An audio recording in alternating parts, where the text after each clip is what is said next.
en Union africaine. Regardons le contexte des années 89-93. Chute du mur de Berlin, défaite et restauration du capitalisme dans les pays socialistes d'Europe, en particulier l'Union soviétique, et offensive tout azimut depuis déjà les années 79, mais là, accéléré, aggravé, des plans d'ajustement structurel du Fonds monétaire international et de la Banque mondiale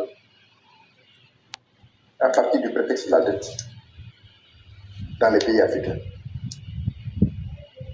Profitant de la fin du monde bipolaire, l'Occident impérialiste a proclamé que dorénavant, le monde est unipolaire. C'est un monde dans lequel, effectivement, nous sommes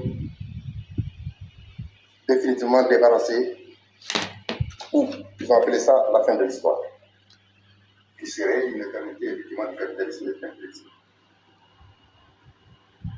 Contexte dans lequel, donc, profitant de ça, est lancée en Afrique la vague des conférences nationales qui vont démocratiser, entre guillemets,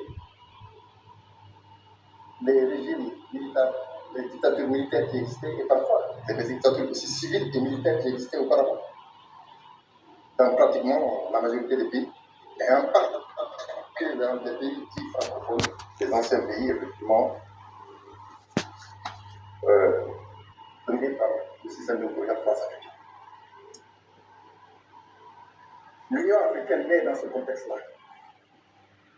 Il se définit, je cite,